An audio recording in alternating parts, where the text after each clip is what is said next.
think of history as stories about the past, but it's always about the future in my mind. The worst thing we can do is for our generations not to know where we've been. Somewhere, someone is going to want to know. To see yourself in a place where history is captured and told, it has such power. Power and archives are inextricable. Who decides what gets kept? 5 years ago, the kind of thing that I'm saying publicly in this documentary right now could get you in a lot of trouble. The provincial archives have the power of life and death over events in BC history. We're supposed to be neutral. That's not possible. How can our own people, whether we're Indigenous, Black, people of color, how can we tell our own stories? Why can't we tell our own stories? We were absent from so many places when actually we were there. We were present. Nobody's saying it's your fault, but one needs to learn these things so you're not repeating the past. What isn't archived? What is unarchived? What is forgotten? What is lost? What doesn't belong? When we don't collect these things, when we don't make these records accessible, it doesn't get included in history. I believe that all institutions, colonial institutions, need to be on the way for a revolution. The time of reckoning has come.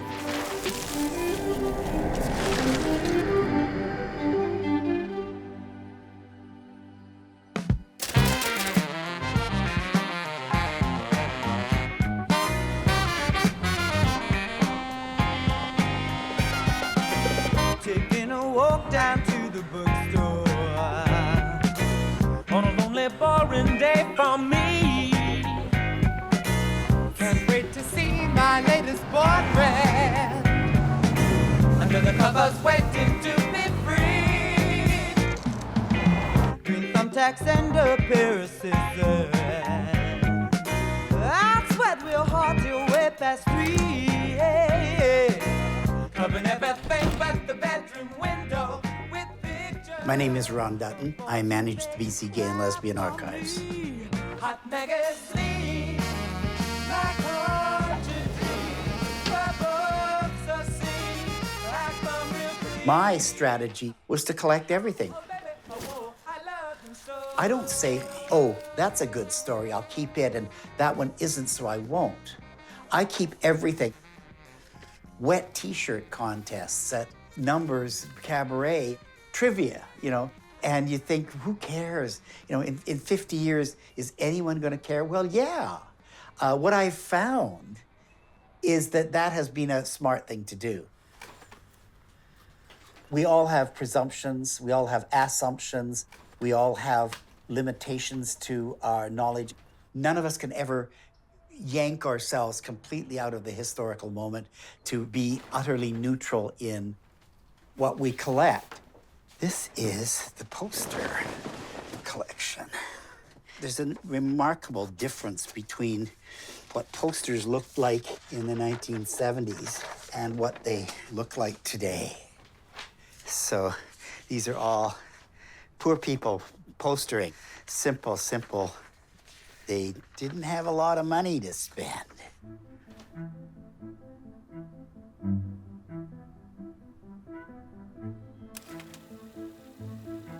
I came to Vancouver in 1975, in my early 20s. I had just come out of university and 3 or 4 years of working at my first job as a librarian.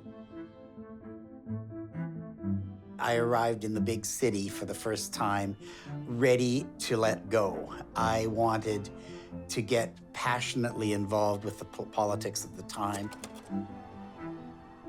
The whole of the 70s and the late 60s had been a hugely political time. The women's movement is in full force. The anti-war movement against the war in Vietnam was explosive on campus. The Black rights movement in the United States was very, very much in the forefront of everybody's minds. And then, beginning in 1970-71, the initial movements of the Gay Liberation Front. People were picketing and they were forming organizations, they were publishing newspapers, they were writing manifestos. There were probably 8 or 10 gay rights organizations at that moment happening in the city. The Gay Rights Union, Gay Alliance Toward Equality, Lesbian Mothers Defense Fund. At the same time, there is a massive bar scene going on. So there is both the social and the political, and they're working together in tandem. Brilliant time to be young and gay. You were being suddenly, willingly out for the first time in your life, and it was intoxicating. So there was I in the middle of it all, but also with a sense that we were on the cusp of something new, that society was being pushed very hard and was going to have to make changes to the way that it regarded gays and lesbians, and that we were going to make that happen. I began to get really concerned about that because everybody was out there having a grand old time and no one was doing the filing. And everybody's busy, we have a demonstration, and then they move on to the next thing. They're not thinking about writing it all down so that this history we were making would actually have a record. So I simply began to do that.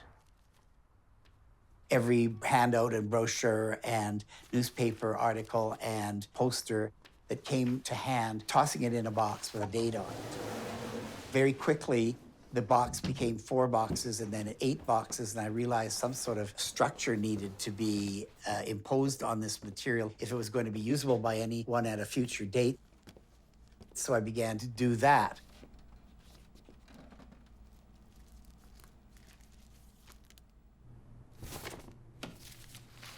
Gay Tide is the newspaper put out by the Gay Alliance Toward Equality, Gale Force. It's the newsletter of the Gay and Lesbian Educators of BC, a competitor from the Gay Games, a pennant from Team Berlin. Here is a Dim Sum Dykes Bamboo Triangle, which is a women's group of East Asian Canadian women. These incredible zines that are photocopies of material, poetry, raving. They're often really obscene, and they are always highly confrontational. With community archives, it's the community stepping up and filling a gap that the other archives should have been doing.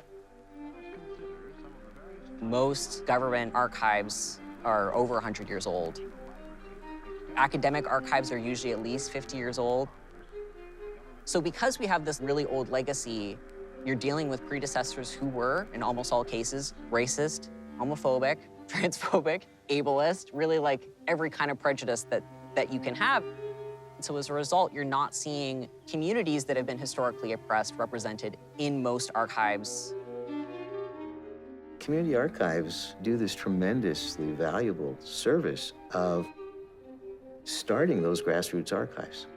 Are generally much smaller and more agile. They create a nucleus that we hope will grow and will last and preserve materials that need to be preserved. I've been going back to those old newspaper databases now available at home and downloading material that relates to our lives, those little flashes or glimpses that try to tell you what it was like in 1940 or 1910 in BC. Here's a man from New Westminster, 22 years old, charged with a gross indecency and sentenced to 2 years of hard labor and 5 strokes of the lash. That was 1946. The thing that scars and defines in some odd way my generation and previous generations is that I was a criminal until I was almost 30 years old. Transiency in his relationship. I could have been arrested at any moment had it become a public knowledge that I was a gay person. The justice system viewed you as a criminal. The religious industry regarded you as, at best, a sinner and more likely evil. And the psychological industry regarded you as being damaged or mentally ill. The other estate, which is the press, not only went along with it, but they became the agent by which those three oppressed you. Or they disappeared you so that you didn't exist in the public eye. And that was as damaging as anything not to be seen. I'm a trans person with disabilities. I grew up my whole life never seeing people like me in textbooks or in museums or really in anything historical, let alone, mainstream media. And it wasn't really until I started to learn my history that I actually saw a future for myself at all. That's when my life changed, is when I realized that it wasn't that I was a freak that should die, but that I was a real person and people like me have existed for millennia. Yeah, I don't know what else to say. Over here are clipping files. This file goes back to 1924. There are articles that would appear in the newspaper about somebody who got arrested for cross-dressing. The articles in that period of time always talked about them as some kind of depraved human being. And yet, somebody who was so isolated to think that they were the only person like them in the world would see an article like that and would save it. That's how lonely they were, that something like that was worth cutting and saving. Most trans people live the vast majority of their lives having very little contact with other trans people. Repeatedly, we hear from people that it's been really moving, it's been really important to them to see and touch these materials, and through them, to connect with their predecessors. Some people use the word ancestors. Occasionally, somebody will call them transcestors. But to be able to feel that connection by putting your hands on these materials that were in the hands of those people as well. It is moving and it's important.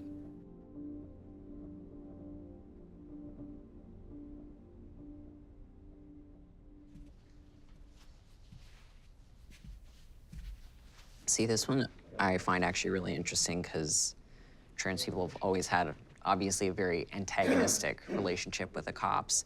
And you can see here, it's talking about, special ID cards. This is actually like a relatively common practice. Obviously, there's a lot of issues with carrying that kind of ID card, but it provided people with safety that they didn't have otherwise. What is it like to see these up close?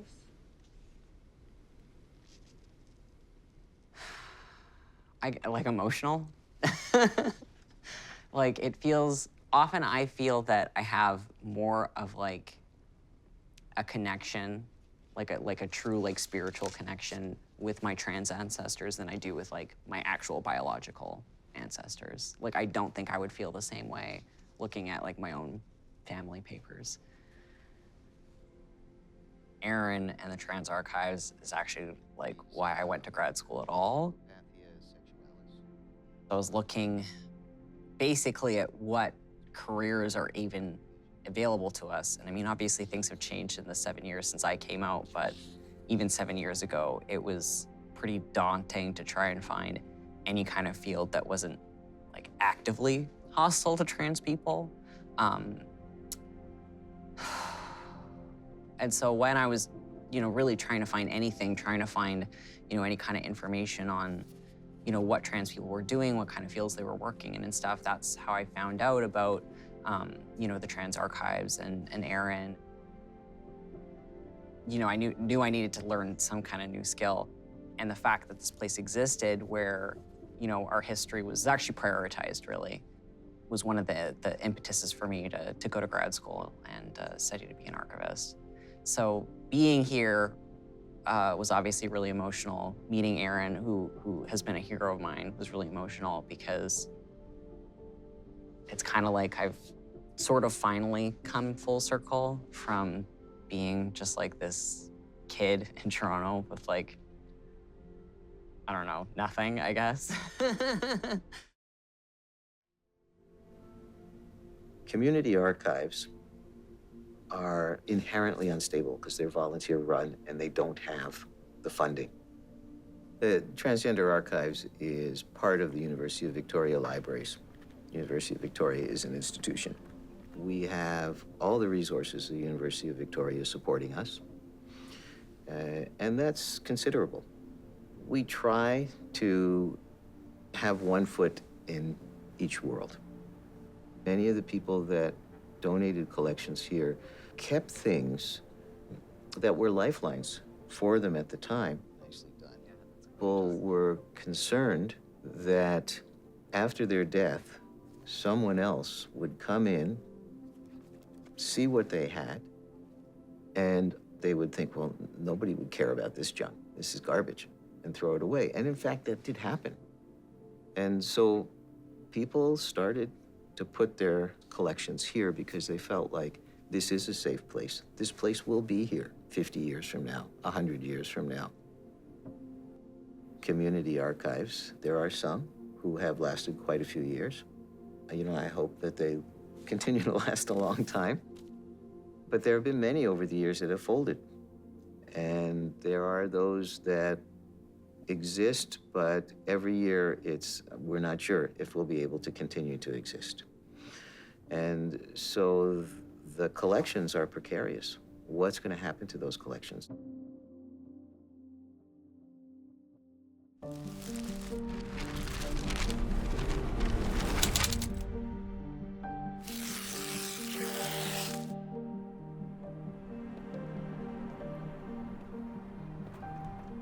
For a South Asian Canadian who is an immigrant to this country, a fairly young immigrant to this country, I never really understood what an archive was until I started looking at the history of South Asian Canadians in Canada, and especially in BC.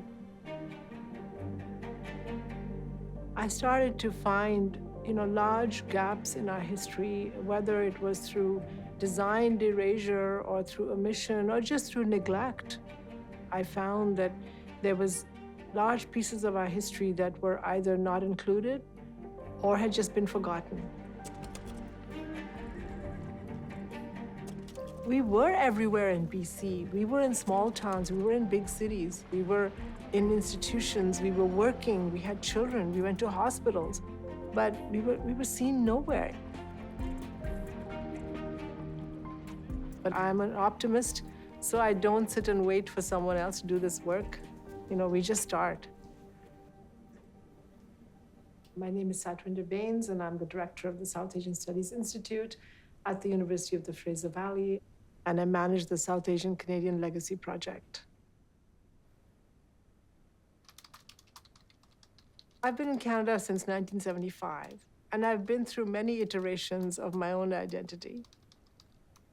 I came from India and I actually had rose-colored glasses on, and I thought Canada was ready for this young, brown, idealistic young person, and Canada was a country of information, and everybody was waiting with open arms at the airport.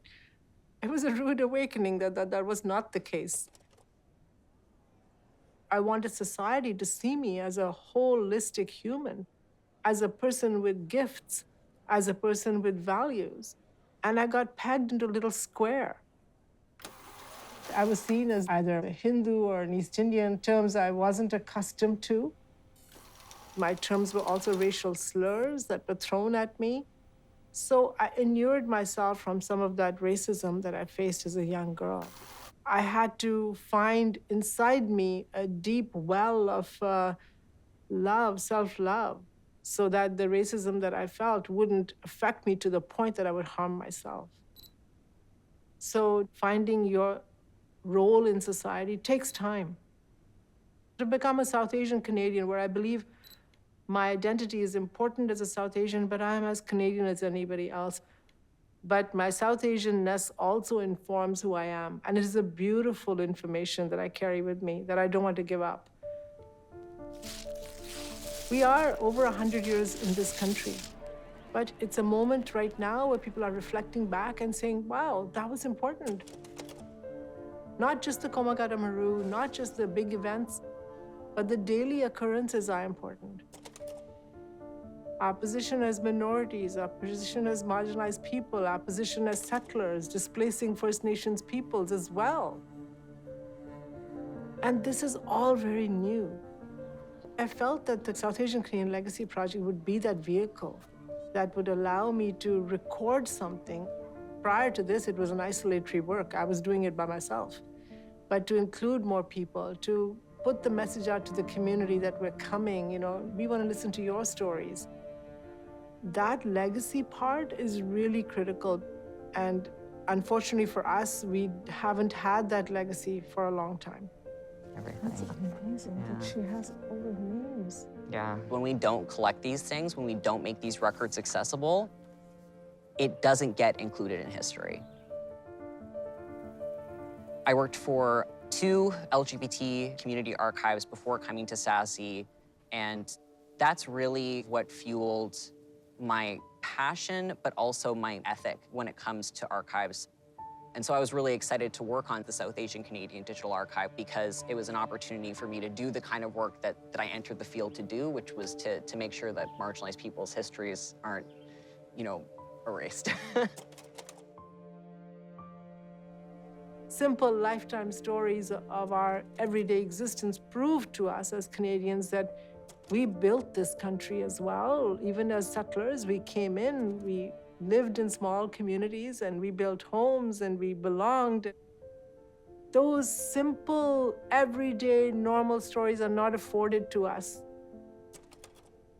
Any photographs you see are caught through a lens of very industrious people working at the mill or working somewhere. We are already 50 years behind.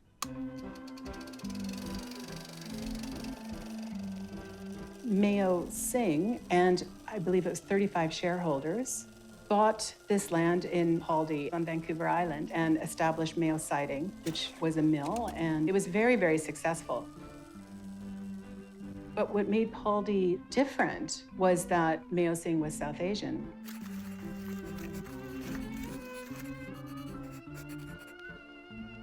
Many of the workers that were originally drawn to Paldi were also South Asian because at that time, it was impossible or almost impossible for them to work anywhere else. But then other communities were drawn as well. It was an intercultural community. You had a lot of South Asian immigrants who moved there to work for Mayo, and a large population of Chinese Canadian immigrants and Japanese Canadian immigrants, and then white European Canadian immigrants as well, all living and working and growing up together in this town. And if you look at, especially like the school photos, that's very, very evident. There are other camps with multicultural enclaves, but there was something special about Paldi that I haven't heard anywhere else. And it was just this spirit of love that existed always there. Paldi is a very, very unique community. I personally don't know of anything comparable or any town comparable in the country. When we set out, I really, really wanted to make sure that we had some kind of documentation of Paldi, but I didn't know if anything existed. The Cowichan Valley Museum and Archives did have the Joan Mayo fawn, the Mayo Singh family fawn. That fawn is, for the most part, all of the research material that Joan Mayo gathered. So some of the records in there are her own, but then there's also a lot of collected material from, community members or people in Paldi that, gave her photos, or she took a photo of a photo. So I drove out to Vancouver Island, I picked up the boxes, and yeah, we've been digitizing, and we're just finishing up processing and description right now. Joan was both a historian and a collector.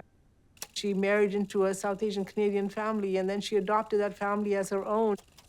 She was accepted by the community, but there was a time I'm sure she must have felt like she was just looking inwards from outside. You know, it's one thing to take the photograph, but then to have a system where they're collecting it, which I would love for Joan to tell us, you know, why she did that. My name is Joan Mayo, and I married the oldest son of Mayo Singh in 1953. No, sorry, 1951. What does it mean to you to know that the South Asian Legacy Project is digitizing all of the photos and the videos? I just think it's a wonderful thing. And it just shows how close we all were, still are. Even though most of them moved away since the mill closed, we're still all very close. It's like family. It's one big family. That type of archive is missing for us. We don't have a complete history of a town. We have snippets. And while people are trying to stitch it together, you know, the evidence is missing. I know that the archive is just being digitized, but I think beyond the digitization is the storytelling. We are lucky that we can take Baldy, one small geographic city in the big province of British Columbia, and say, within that city is the lived experiences of South Asian Canadians that you can tease apart at so many levels and find beneath it all kinds of community living. That, to me, is the beauty of Baldy, the gift of Baldy, the gift of the person who collected those photographs, who kept them, who put behind them the dates and the names of the people. To us, that gift is, you cannot put a value to it.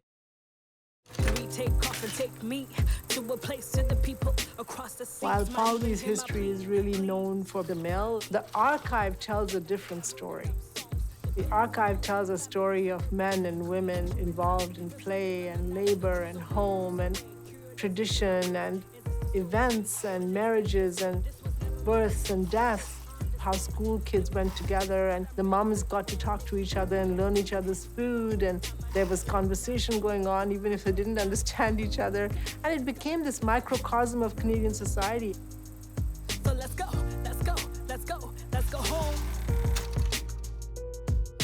Home is when we speak, home is where you are, home is where I belong, home is what we made, home is in your heart, home is when we speak, home is where you are, home is what we made, home is in your heart, home is where I belong. We came from India in June of 1967. I was born in Baldy, in India. Arrived in Baldy Airport here, from Baldy to Baldy. We lived here from 1950 to just before 1970. I was born here in Baldy. Born and raised in Baldy. That was wonderful. Unforgettable. All the kids were together all day long.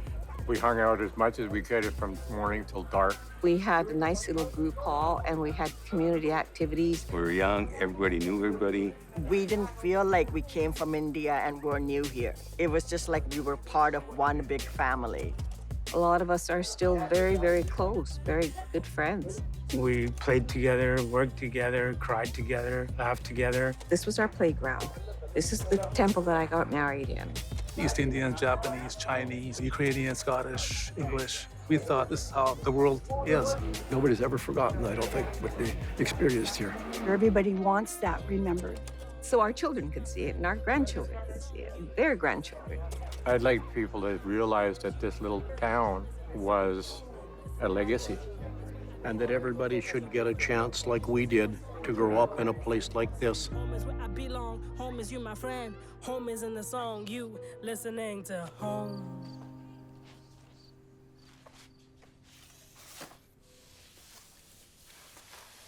So this one's really full. We have so many. Beautiful. I love this one, but unfortunately, we have no idea who any of these people are. Yeah. These men look like they're, you know, new immigrants to Yeah, the country because yeah. they still have all their turbans, and it looks like after the war because one Yeah. of them is wearing a uniform. This is an amazing. Yeah, I love that one. Yeah, I think these are the only photos we have of these kids. Oh my goodness, this is Mahinda Doman. Mahinda is quite famous now as a writer and an author. Playing in the backyard under the Washing. Yeah, I like that one a lot, Well, too. you know what, Magnus? There are very rare photographs of men holding their babies. Usually it's the women that are holding the babies, but for women to be given center stage and he's in the back. Oh, it's beautiful. Yeah. Beautiful. And then this is a birthday party, and that's Rajindi right there. Oh, you can see that resemblance. I know, it's so easy to identify him. Like, there's him again. It's so obvious. Look at this. Yeah, I also I want to put that one in the carousel too. Yes, it's such a great photo. It's so BC too, so right? BC with yeah, the logging. And the log is so large. Yeah. It's half of him. It's both emotional and just a gift, the overwhelming sense that this is a gift from the past. This sense of discovery. And I get emotional about it because we have so little. It's all in our memories. It's gone with our pioneers and our elders. Those stories are gone. Those images are gone. But for someone to have saved all this and then many years later, like let's say 70 years later, we're opening a file and we see these photographs, we can say, this happened. There was a house and people did live here and this is what they did and here's the evidence. You can keep talking about it, but until you see something, it's overwhelming. And Victorious, they travel to get the photos The done. worst thing we can do is for our generations not to know where we've been. It's interesting when you don't see your heritage reflected in either the curriculum or in community stories or in monuments or history as it is told. You realize that your heritage and what you're leaving behind hasn't been important to someone. How did that happen? How come we were absent? I really want to question authorities and people in power to say, what gave you that kind of immunity to erase us? British Columbia, the most lovely country that can be imagined.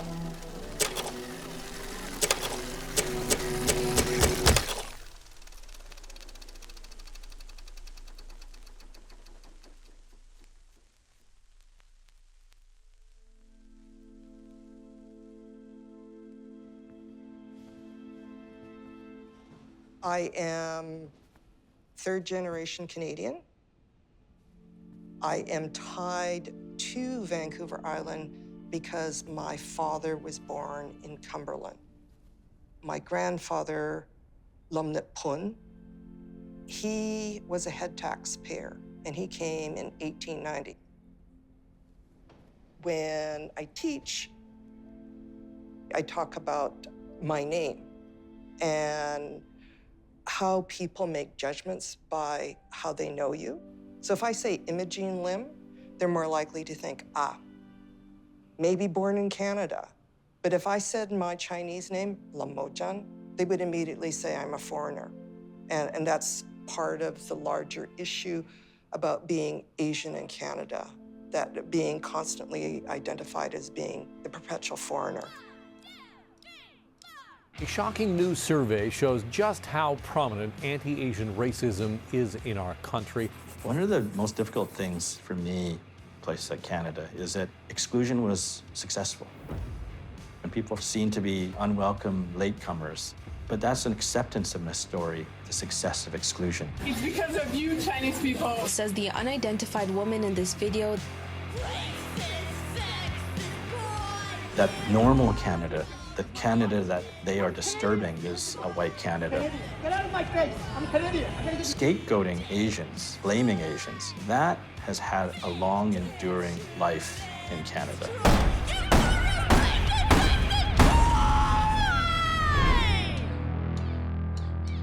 For much of the history of Canada, what went into an official archive, it was really in the support of state stories about Canada being this place where some people belonged and other people didn't belong. Every record is about Chinese being a problem and not belonging. And we're going to document that again and again and again.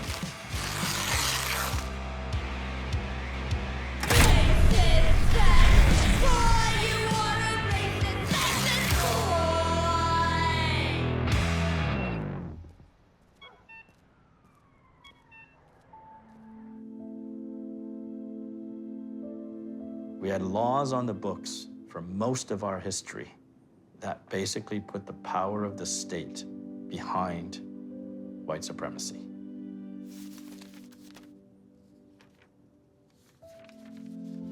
One of the most effective ways of thinking about history is to think about silences. What is not collected by those in power, what is left out, makes it really difficult to tell stories because you're encountering the missing. On behalf of the people and government of Canada, we offer a full apology to Chinese Canadians for the head tax and express our deepest sorrow for the subsequent exclusion of Chinese immigrants. Gana Dai Dohi. We can't just say, okay, we apologized, we're all good now, but still, you don't show up in the archives. You can't unmake that. You can't recover the past, but you can recover a connection to the past. The surveillance of the Chinese in a really perverse way created archives of exclusion. So the Chinese who don't show up in other records, and yet in police records as they are being again targeted for breaking laws that were only applying to them. We can actually get a fairly rich story of what social life was like. I get a little secret joy out of that. It's sort of like, you thought you were doing this, but you're not as smart as you thought you were. The process of silencing makes a lot of noise. And once you try to look for the process of erasure and silencing, what you start to see is traces, the noise everywhere. Classic painting of the photograph that everybody sees of Cumberland's Chinatown.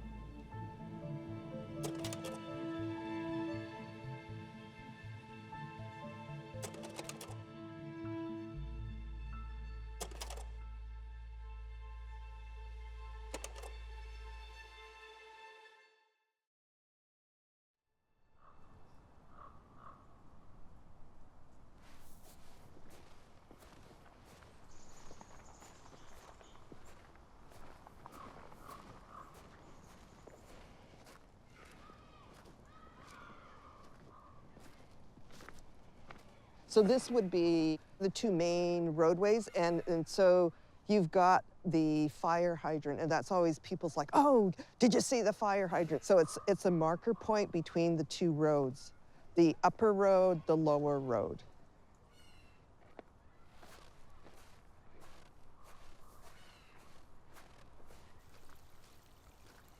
So think about, like you're in this place and they actually had houses all along here. And when you look now, all the water is just right up here. Chinatowns, they get erased, they get burnt down, populations move. Oh, here's my uncle. So like Nanaimo's, it burnt. Duncan's, it was redevelopment. Cumberland also burnt. Part of me, it's like, wow, this is really beautiful. But then you think, oh, this is where my, family came from. And I'm hearing the kids in the background. I'm thinking they could have been the kids from my parents' generation, like people playing out and the sound of voices. Because there's, if it wasn't for that background of the kids, it would be silent. So there's something about the silence of the trees and sort of the majesty of nature. But this was a bustling location. When you're doing this kind of research, you're building on a number of clues. So you're being the detective, right? But there might be fire insurance maps. There might be business directories. And then you look at the landscape. So you see how it's like a little bit raised up there? So I'm thinking how they had a garden sort of up on the hillside. I'm thinking, it's like there's a bit of a plateauing up there or a ledge type piece. ethnobotany. You've got the ethno, which is looking at the sort of cultural use, and the botany, which is the plants. And it's a reminder of who was located here earlier, that their presence is no longer present, so they've been erased except for the plants that remain. With the Chinese community, lots of times you see bamboo to remind people of the homeland. If you look at this, we're not talking like just planted bamboo. This bamboo has been around for some time. And my suspicion, without going through land titles to look at the record, is that somebody of Chinese ancestry probably lived here. For me, bamboo and watercress, because of the sort of poking around that I've done here, is like, oh, that's something to look for. My friend who lives in Departure Bay, she said, you know, like once a year, you know, this family comes, they fill a garbage bag of whatever's in the ditch, and then they're gone. But she says they do it every year, so I go look in the ditch. It's watercress. Departure Bay was an area that had farming. So even if there were not land owned by Chinese, they would have been labor. When you have just the tops, you could just do a quick stir fry with garlic. Very good. Just with this, then season it with a little soy and sesame oil. It's perfect. The Chinese presence is found throughout BC and basically across Canada. You can smell the mustiness of this.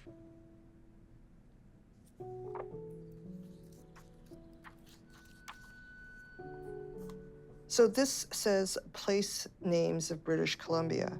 So when you start looking at this list, it has names that might be recognizable to you, but then there are those small places and you say, why is that important? You know, like, why is it in this book? They have things like Athrum. It's like, I'm not even sure where Athrum is, right? There are other places that clearly were significant enough to be in this book. And as a reminder, the book was printed in 1897, printed in Vancouver. The fact that you have these places that were identified in this book is telling. Those places are not what people think of and say they were Chinese or Chinatown there. This is all about that erasure of the significance of those small town places. For some people, they think there's that dichotomy: Indigenous people, First Peoples, and then European settlers. And they don't think of the non-European settlers that were here early on as well. If you avoid the evidence that's right there, you get to say, nobody else was here. Yes, Indigenous peoples were here, and then it was us, and there was no one else in between. If you want to say something is important in the past, then you will make your own archive. You need your own archive. Objects and things that are significant, even if they are ephemeral or lost in time, you can recover them by giving them meaning in the present. As people come in, the first thing they'll see is actually this dragon head, which we think was used as early as 1930. Behind the dragon head would be a very long fabric where people underneath it would be dancing. Right at the very beginning, people would ask, oh, so why does it have to be a Chinese Canadian museum? Whatever you want to do, why can't it be a part of something else? And I guess I would say that, first of all, if people had recognized that it was important, you know, other places, other institutions, other whatever, I think it would have been done. Having a dedicated institution means that those stories are being told from the community's voice, from the people's voices, not interpreted via several other layers, that there's a real resonance to the community. Countering racism, anti-Asian racism, needs to start with broad education, which is very much a role of museums. The Chinese Canadian Museum specifically related to Chinese Canadian history, but the museum is not just for Chinese Canadians. It needs to be a museum for everyone. Do we have this at home? The past is not a closed book. It's almost truism that each generation makes their own past. I fight. But we determine the meaning of the past right now. Those who are leaving things in archives are those who have an eye to how they will be understood when people in the future look back upon them. And sausages. What does this say? This says Chinese public school. So to me, that's what's so interesting about archives. This is what's so interesting about history, because it's always about the future in my mind. It's about what we project forward as how we want to be remembered. And what does this one do? This says Chinese Benevolent Association. 中華會館. What does this mean? It means Chinese people come together and they work together. It's a group of Chinese people that work together. And so let's remake the meaning of the past to fit the future we want now.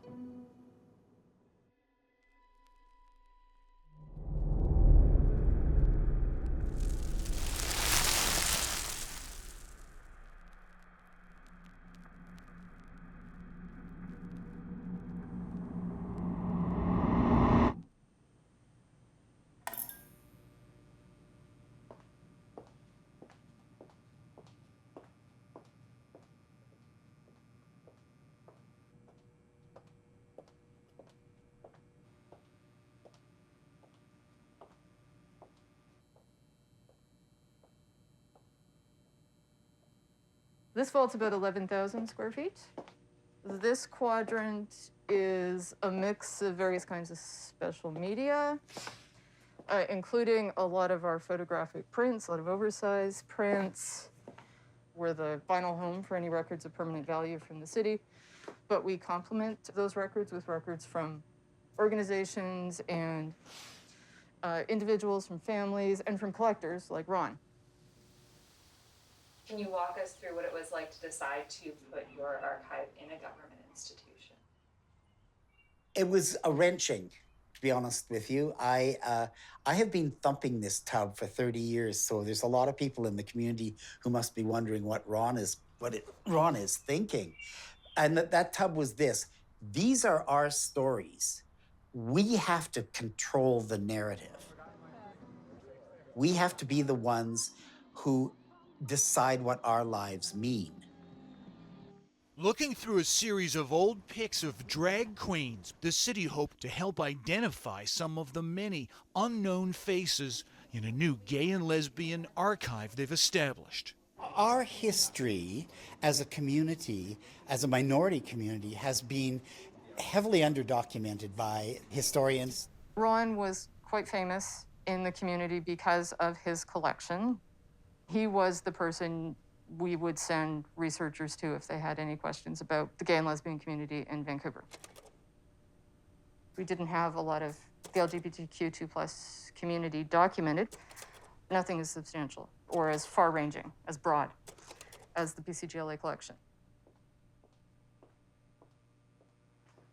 So this is a lot of Ron stuff of the BCGLA collection. So all of this bay, that bay, some other bays, and this, I believe, is mostly his subject files series. Any subject under the sun, Ron will have a file for it. As Ron got older, he started seriously thinking about where the collection could go. I had to give it up because I'm desperately elderly, and I needed to begin to look further afield. The gay and lesbian community had lots of reasons to not trust the city. So we were really honored when Ron approached us as a potential home. I'll take that one. I shut down the main archive on December 31st, 2017.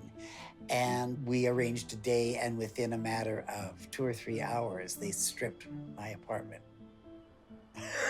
Complete, and it just all went out the door in van load after van load because it was so huge.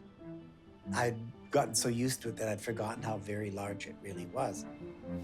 Within a year of it being moved over there, suddenly a huge quantity of it was appearing on the internet.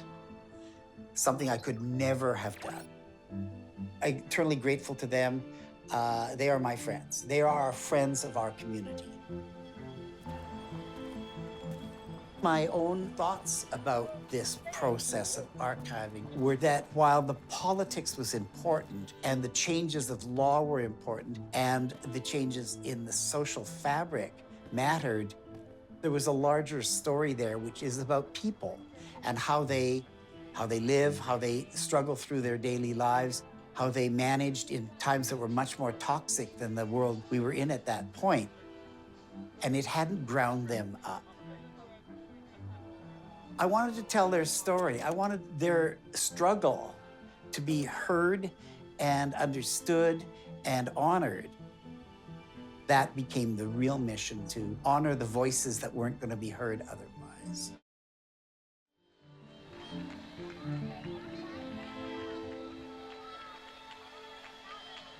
So the people in this building in the provincial archives have the power of life and death over events in BC history. Because it's in this building where books and documents, originals, are kept. There's no other documents like them. If they disappear, events in BC history disappear. When I was a kid, there was a little local museum in my neighborhood. And there was a letter framed on the wall that was written by my great-grandmother, and she had won a prize, a national award, for writing this letter. To see it on the wall felt like there was a real connection for me to that place and to this person who had lived 100 years before me. It sparked this love of history and curiosity about the place where my family had lived for generations. I am incredibly privileged. I come from a white settler family that moved to Vancouver Island on that side of my family many generations ago and lived on stolen Indigenous land. And yet I got to see myself represented in this space. And so many other people don't see themselves represented. The Royal BC Museum is pledging a major change after the release of a report today that found racism and discrimination was directed at staff inside the organization. The board of the museum has met with the CEO, and they've come to agreement that Jack will depart later this month. Racism and discrimination was found within the museum, including a culture of fear and distrust in the workplace. Management failed to properly handle those complaints, and on recognition, the museum has outdated and offensive exhibits stemming from its 135-year history, telling BC's history through the lens of European colonizers. These two reports show that we are not the museum we wanted to be, and we're not the museum we should be. I think everybody internally realizes that there needs to be massive changes. Things don't move quickly, but I think they need to. I think we hit the perfect storm. The perfect storm of wanting so much to do repatriation, community relationships, changing the way we do exhibit, all these really positive, wonderful goals, but not actually having the structure to do it. It's very obvious to me that what we have is an organization that was structured in colonial times. And we see not just remnants of it, we see evidence of it. We take it for granted. It's taken for granted by a lot of people that these structures will just somehow work themselves out. They don't just work themselves out. You have to actually look at the policies, find out what is discriminatory in them, because many of them don't mean to be discriminatory, but they are. And they need to be very carefully focused on and consult with communities and change the way those policies are written. We have the ethical responsibility to really understand how profound the changes need to happen. It's not just about adding things. It's not just about tweaking a couple things. It's about real fundamental understanding of how to rebuild something with a completely different framework.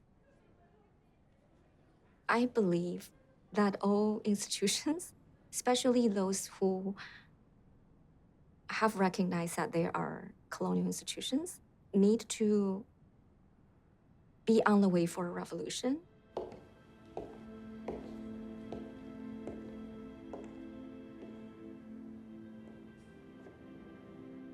How is it you are not accountable to Canadian society, to British Columbia? You know, where's the immunity in saying, this is how BC was built, without understanding that so many other groups of men and women gave their lives to this country, fought in wars for this country, died on building railway tracks and log booms, and yet they're absent. Absence was a very difficult thing to get around in my mind, and I think absence has been the thing that motivates me. I'm not angry, I'm just frustrated.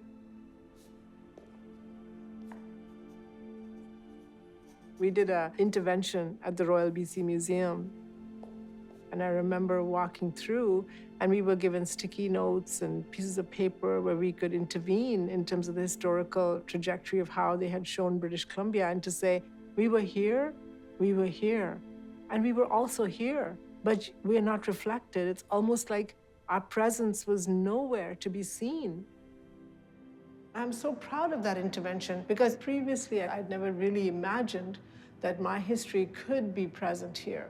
I kind of assumed that the dominant narrative was going to take over and I had to be relegated to the margins again, and didn't really question that positioning. But the intervention really allowed me to understand that I have a claim, and I can make that claim. Yeah, that was so important that people actually feel rightfully there, right? Like they need to feel that's their space, and we need to do so much more work to make that moment last longer and do more things for the communities. Yeah, we'd like some permanency. You know, we don't want to be temporary Canadians. We want to be permanent Canadians. We want to have that sense of permanency so that we're not asking for this over and over again. I'm hoping this will transform this space. There has been a lot of different efforts to add bits and pieces of previously marginalized stories or previously erased stories. What we actually need to do is to ditch that binary model and really build a relationship to invite the communities in, consult and work with people who have different needs to share and build that common vision for the future. Victoria's Chinatown is a very important historic site that is at risk. A lot of different businesses, communities, and residents are losing their footing in that space because of all the issues with modern Chinatowns across the Americas, the gentrification, the urban development, and economic shifts. When the Victoria Chinatown communities wanted something done in their space, we wanted to really work with them and see what their needs were. We want to show a new image of Victoria Chinatown, which is, you know, the past and the present. We want to blend the historical with the modern design. The exhibit is called Peering into the Past because we want to create those innovative small corners. And this is the first project in collaboration with the Royal BC Museum, as well as Salient Group and the Victoria Chinatown Museum Society. And it's a storefront exhibit, which was curated by the Royal BC Museum. So our next venture will actually be an inter-museum where we could actually open the door and people could go in and see exhibits. It'd be really good for us. South Asian Canadian Museum is just starting out. I would love to sit with you and the Vancouver people and just just shoot the breeze. Let's talk to each other and maybe build each other through solidarity. I think institutions can help us develop some sort of ideas that bring us all together. And I never thought of that till now, that perhaps we need to talk more to each other and around one table. Because up to this point, there's been both a provincial, federal, Canadian kind of view about keeping people separate. I would like to see more solidarity from all kinds of community groups to come together to say, our voices are greater if we are united.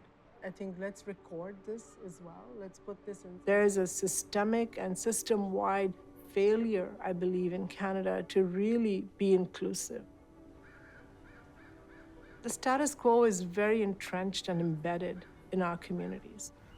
It has at its core a very supremacist idea. It has at its core a place of privilege and power that is unquestioned. The status quo thinks that it has also clawed its way to its position and it's going to hang on. We're not a society that's immune from these kind of thoughts or intentional ideas, and to pretend that we are is disingenuous. Through colonization, the priority for history has been a European-centric history. We don't question why mainstream institutions don't reflect our presence. And when you make them uncomfortable, when you do question them, there's a lot of defensiveness. Let's be honest, people don't like to shift and make change. So the more open we can be to the questions that are posed to us, the better we will be as a society. The status quo needs to shift because the status quo is rotten. Most Canadians know Sir John A. Macdonald as the country's first prime minister. His government created the Indian Act and established the residential school system where thousands were abused and generations of trauma followed. In order to really commit to reconciliation, we need to remove the statue of John A. Macdonald from the front steps of City Hall.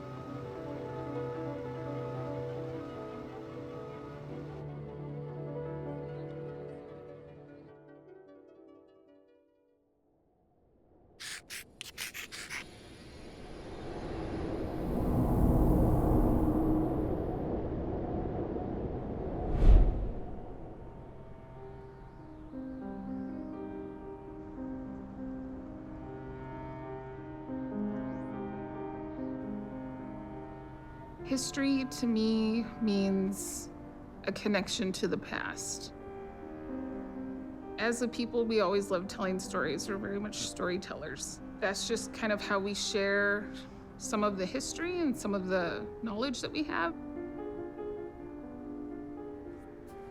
I was fortunate enough to have that connection in a living form of my grandmother, but not everybody does.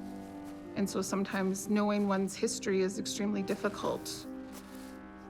I kind of wanted to get back involved with my nation and facilitate that connection. My name is Sandra Marion, and I'm the Director of Culture and Heritage for Teltan Central Government. Teltan Nation is a strong Indigenous people up in Northwest British Columbia. We have about 4,000 members that we know of. Close to 90% of our people now live outside the territory, and it's really important to ensure that our cultural information is accessible to them. There's a huge connection between archives and land. The archives tells the stories about our ancestors on the land. Their use and how they survived. A huge part of our culture was survival. We have so many different ecosystems within our territory that each area had their own way of doing things depending on the terrain and the weather.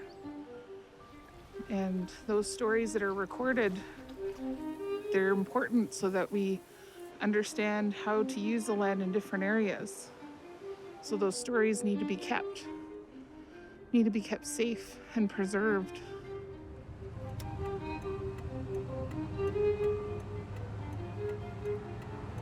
Teltan Central Government started in 1974. Early on, we had started the Culture and Heritage Department, and one of the major tasks was to start building an archive so that we could house that all in one place. A lot of documentation, especially around exploration in our territory, has accumulated over the years, but nobody else outside the organization could access those documents. And we get all kinds of documents. So these books, they're about different areas in the territory. And so this was one of their resource books from 1982. There's a picture of Treaty Creek. This is a book the TTC had obtained to use in their study for interviews about land claims. There's a lot of audio. Over time, there were multiple interviews conducted with our elders.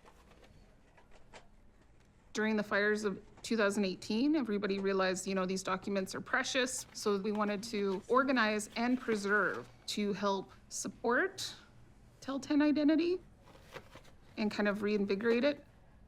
We're taking resources and we're putting it back into the people in the form of culture and language. So we typically get a lot of different forms of media in here.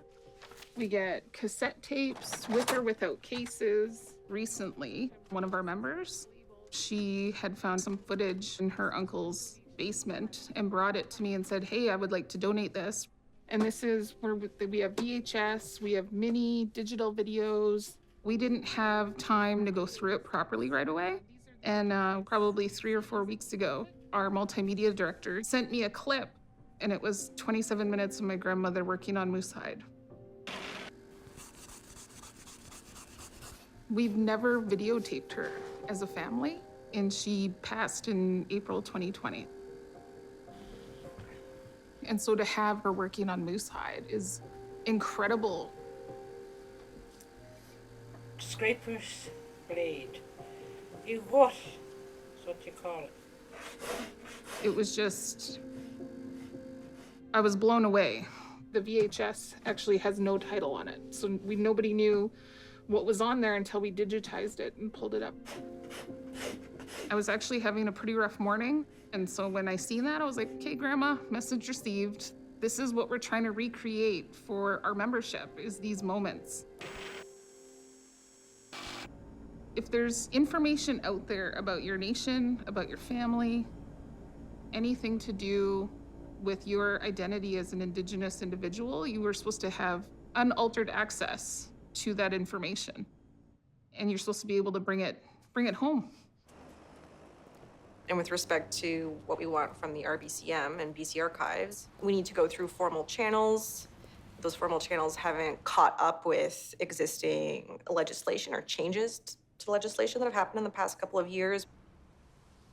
Part of the materials at that institute are First Nations cultural heritage and property.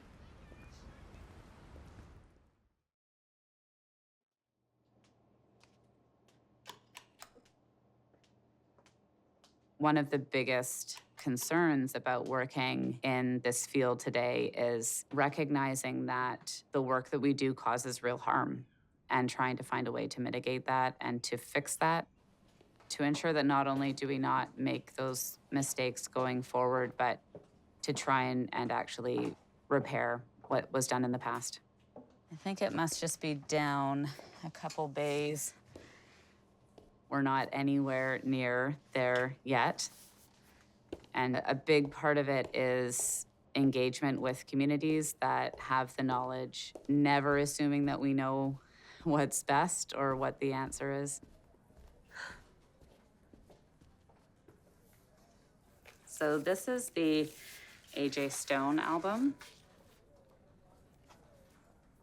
So this is from 1890. 1897. Yeah, to 98. To 98.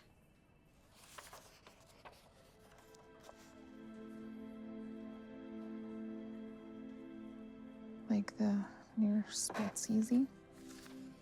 And so this is like a really perfect item of what we would like to discuss of, bringing it home, given the individuals in these photos and being able, like you said, to have the physical copy and then discussing how to preserve it because it is from 1897. Right. But then allowing our own people to look at them and say, hey, that's my family member, that's who that is. And yeah. and properly putting names to photographs that have been unnamed for over a century. Yeah.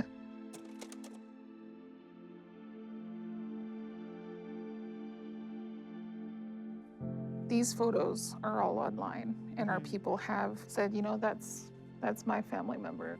I'm a descendant of that person in that photo, but then you look in this album and it's all numbers, and it's there's a level of like a feeling of dehumanizing Absolutely. the photos, because we have had access to them, but to properly label them and bring them home would be amazing. Yeah.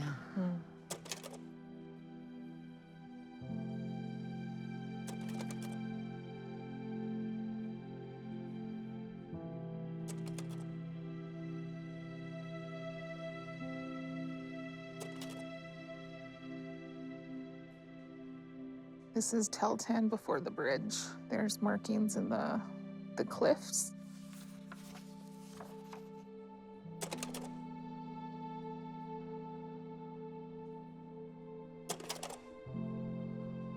at that hide. She's right on it. Yeah. I remember in the video with my grandma, she put that bar out in the blankets and climbed right up on it to I haven't seen the to video. like So she's scrape it. cleaning it, She's yeah. scraping it. And this is raised up above the ground? Yeah. Wow. It's incredible. It looks so cold. Yeah.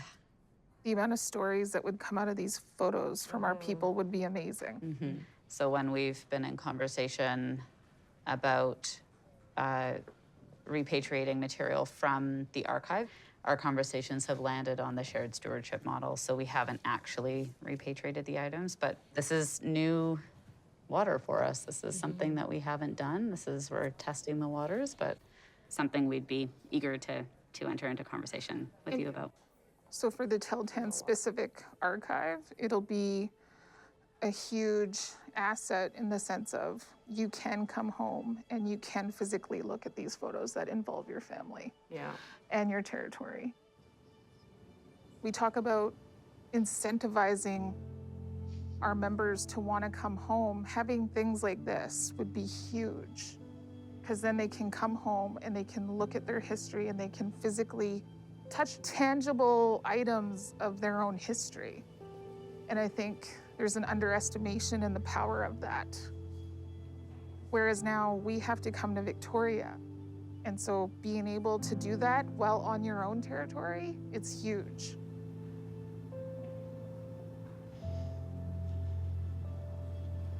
I love the accent of the blue in the middle. Yeah, me too. It's so gorgeous.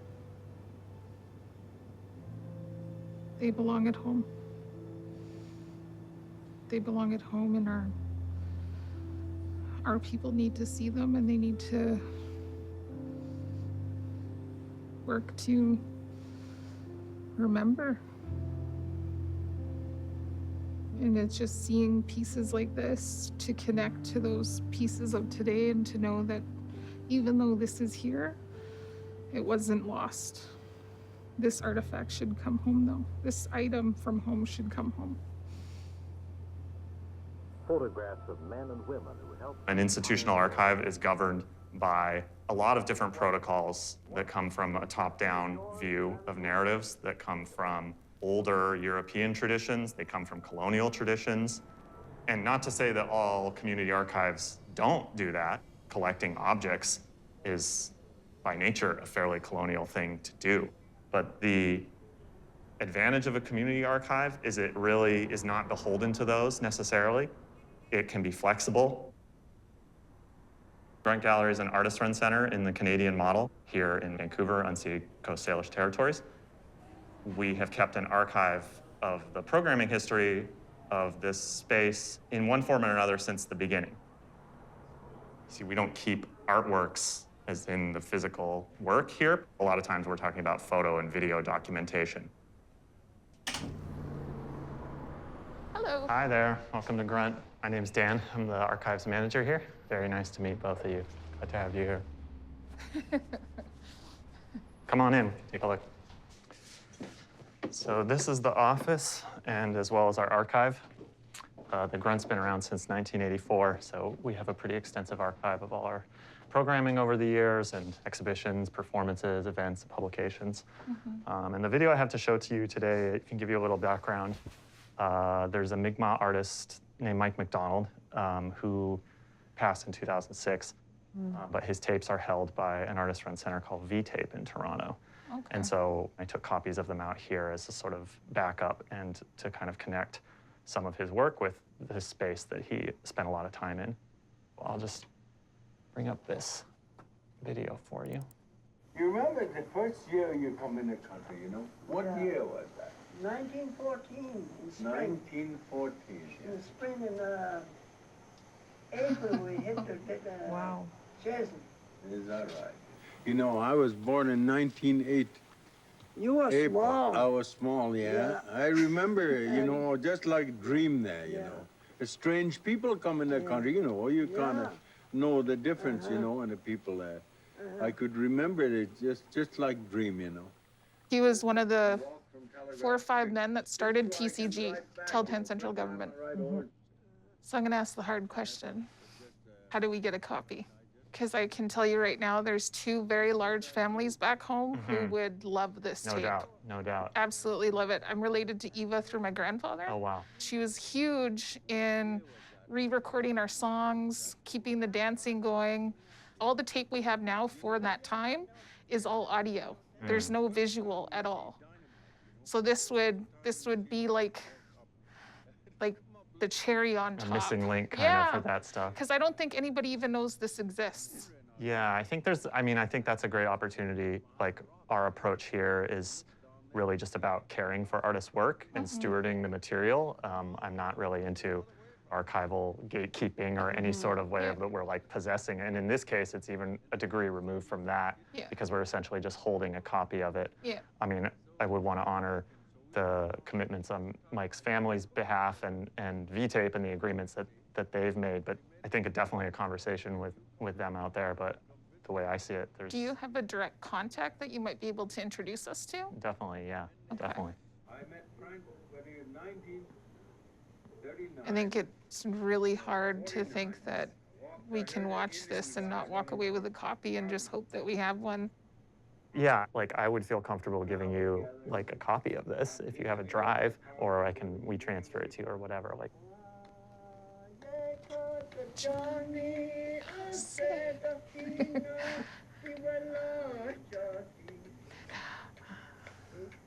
We all know that song. Before COVID, we had dances, and they would always sing this song at a dance. Does it have a name? Yakata Johnny.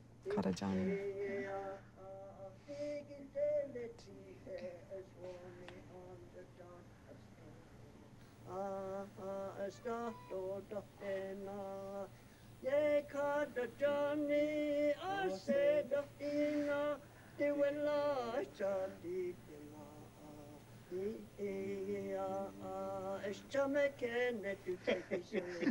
Oh, my sweetheart. Wow.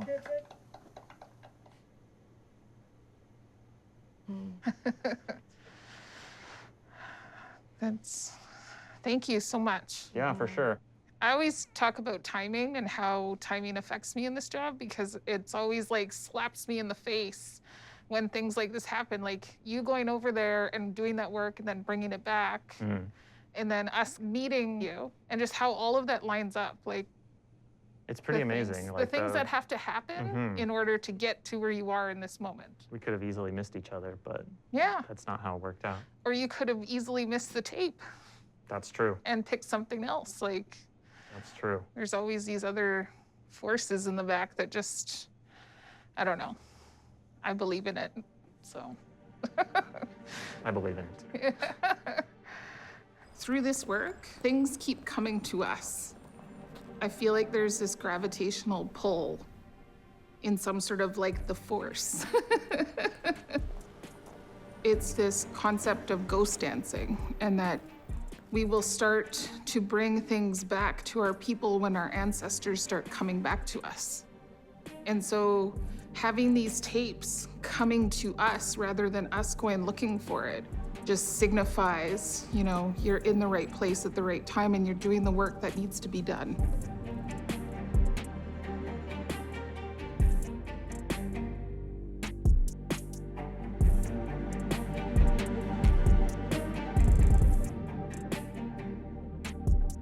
You may not know it, but the moment you are in has never happened before.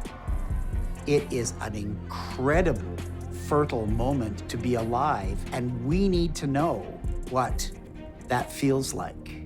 And you have to tell us.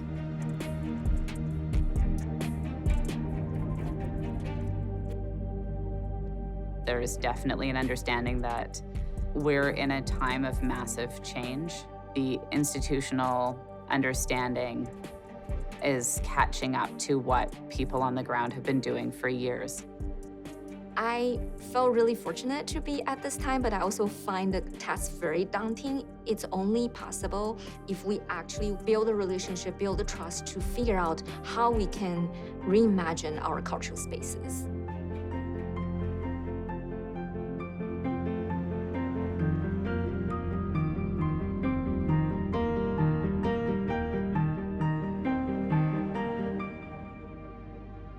Why does everybody have to go to the RBCM? If you have a particular special item, why do you have to see it there? So it should remain in the community?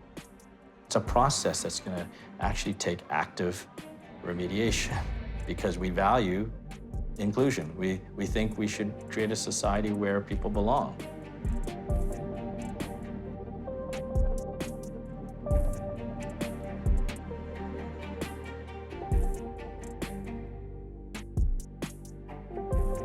If we aren't actively collecting and preserving those records, they disappear, they're gone. And because we're only tackling this now in 2021, in a lot of cases, we're too late. I would say one word might kind of explain what I feel at this moment is the word is impatience. I'm also very positive and optimistic about where we're going. We've just laid the foundation.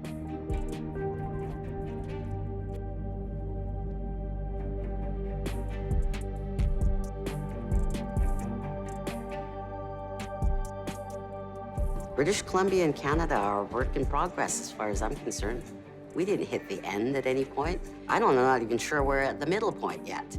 And I think that hearing what real citizens have to say to us and taking that as our lead, that's what's going to make the museum of the future. That's what's going to change what these places are all about. And I think that all citizens then are going to have an opportunity to learn the real histories, all of it. Not just somebody's narrow interpretation of it, but all of it.